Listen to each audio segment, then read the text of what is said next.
冇錯啦，呢件事就喺幾個月前發生咗喺我身上啦。咁今日我就想同大家分析下一堆 DJI 航拍用家嘅常犯錯誤啦。我自己雖然已經有4至5年嘅航拍經驗，但係到咗今時今日我都會出現炒機嘅情況。咁今日講嘅 topic 都會係一啲航拍嘅新手啊，或者係老手都需要注意嘅一啲嘢嚟嘅，包括係技術性嘅嘢啦，即係由拍攝到剪接我都會提及嘅。點解你拍出嚟嘅片會 fail 啊，或者係你拍唔到想要嘅嘢呢？跟住嗰 part 就會係一啲操作啊，或者係控制上嘅嘢，即係一啲會導致炸機嘅謬誤啦，或者係錯嘅 concept， 同埋有啲咩要留意。咁我哋而家就即刻開始啦 ，Let's go！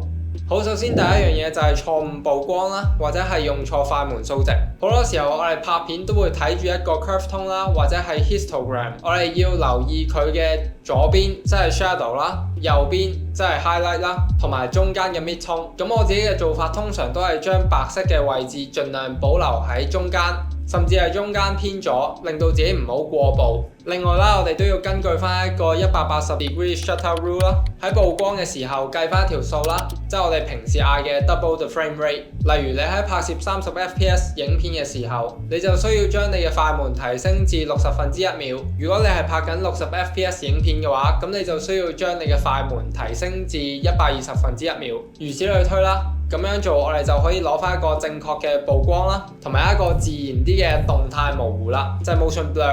好，咁之後第二個 point 咧就係冇帶 ND filter。咁其實好多 DJI 嘅航拍機咧都係有一個 fix 咗嘅光圈啦，即係我哋唔可以調校佢哋嘅數值嘅。喺好多唔同光暗嘅情況下啦，例如係正午時分啦，又或者係夜晚想影一個 hyperlapse 嘅時候，我哋都需要用一啲 ND filter 去減低我哋鏡頭所吸收到嘅光線。而我自己亦都係一個成日唔記得帶 ND filter 出街嘅人嚟嘅，咁所以大家冇嘅話就記得去買啦，同埋記得要帶出街啦。跟住第三樣嘢就係用錯 SD 卡啦。咁通常用錯 SD 卡去記錄你拍嘅片會有咩問題呢？呢一啲影片可能會出現一啲 drop frame 嘅情況啦，會窒下啦，甚至係停咗。點解會出現一啲咁樣嘅情況呢？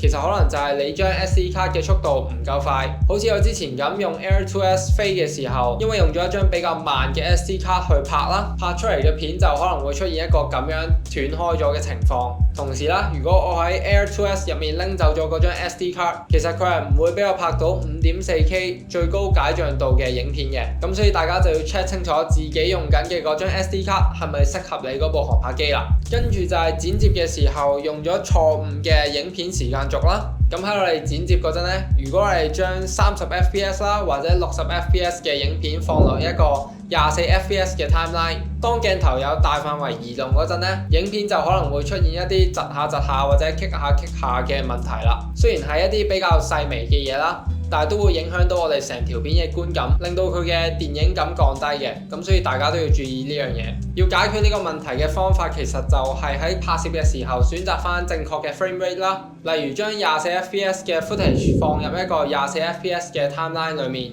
如果真係要做慢動作效果嘅話，先至拍更加高嘅格數咯。好，咁跟住我哋就嚟到一啲操作或者係控制方面嘅錯誤啦。首先第一個就係錯誤使用避障功能啦。咁我哋嘅 DJI 航拍機通常都會有 bypass 啦、brake 同埋刪咗佢嘅呢一個選項。咁好多時新手就係冇 set 好呢一啲設定啦，又或者係唔知航拍機身處嘅環境係點樣，而導致炒機。另外一樣嘢我哋都需要清楚嘅就係航拍機嘅避障 sensor， 因為每部航拍機有嘅呢一啲感應器都唔同啦。好似我嘅 Air 2S 其實左右兩邊係冇 sensor 嘅，而我嘅 DJI FPV 咧上面啦、側邊啦同埋後面都係冇 sensor 嘅。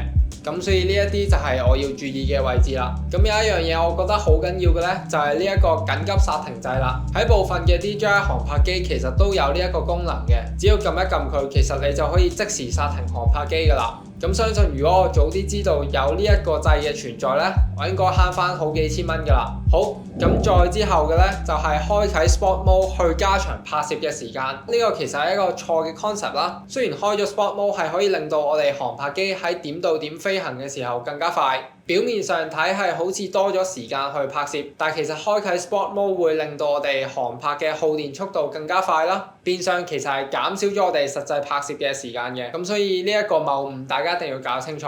再之後就係 set 錯返航嘅高度啦。咁我自己嘅朋友之前就有一個親身嘅經歷啦，佢就係將呢一個 return to home 嘅高度 set 錯咗，應該話 set 得太低啦，導致佢部航拍機喺返航嘅時候撞到障礙物而炒咗。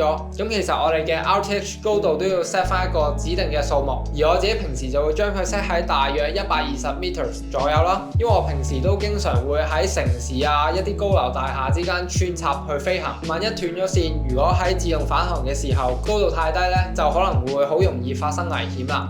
咁所以呢樣嘢大家都要留意下，忽視返航警告。咁以前嘅我其實都會好貪心，成日想用晒航拍機喺空中嘅時間啦，去做更加多嘅拍攝，可以話係爭分奪秒咁樣啦。通常喺 Return to Home 警告出現嘅時候，我都會就咁撳走佢，忽視咗呢一個 warning 啦。咁樣做其實會令到我嘅航拍機好危險嘅。之前仲爭少少，因為冇電返航而跌落水。咁所以呢一個 Return to Home 嘅警告其實係絕對有參考價值嘅。好，之後就係唔了解風向嘅情況同埋航拍嘅抗風能力。咁喺1-2年前啦，我就為咗影呢一張相而爭啲俾風吹走咗我以前嗰部 Mavic Air，因為當時喺山上面嘅風勢太強大啦。咁我部航拍機一飛嗰陣就已經俾風吹走咗啦。咁其實好多時我哋喺 take off 嘅時候就已經要了解到附近嘅風向啦、風勢啦，同埋你自己嗰部航拍機嘅抗風能力，量力而為啦，咁就最安全啦。喺禁飛區飛行或者唔了解地區航拍法例，好多時喺我哋飛越一啲禁飛區嘅時候，航拍都會被鎖住喺半空度喐唔到啦。無論係對於航拍機或者係身邊嘅環境都可能會造成極大嘅危險，又或者係唔了解一啲地區性嘅航拍法例啦，好似香港而家嘅情況咁樣。我哋嘅航拍機其實係會分成甲1類、甲2類同埋乙類，咁我哋可能要為航拍機做一啲登記啊，或者係買保險等等嘅動作，甚至係喺飛行嘅距離啦、高度啦同埋速度等等嘅嘢都有限制。咁大家為咗保障自己嘅利益呢，就最好多啲留意下啦，忽略軟體更新。咁好多時呢啲航拍機都會有一啲軟體更新啦，去 fix 翻一啲 bugs 啦，或者係添置一啲新嘅拍攝功能啦，同埋安全性嘅功能落我哋嘅航拍機度嘅。咁所以大家平時都要定期去檢查下航拍機係咪 update 到最新嘅 firmware 啦。好，嚟到最後一個就係錯誤咁樣安裝槳葉啦，或者係用一啲受損嘅槳葉。咁我自己建議大家每一次飛之前呢，都 check 一 check， 做多一步去留意下 propellers 有冇裝錯啦，或者係受損，以免佢影響我哋嘅飛行體驗啦，唔好令到自己後悔啦。好，咁總括以上就係一啲航拍新手常犯嘅錯誤啦。咁我自己拍呢條片嘅原因，其實唔單止係提大家嘅，亦都係想提一提我自己喺放航拍嘅時候唔好亂嚟。咁祝大家，我都唔知講乜好啦。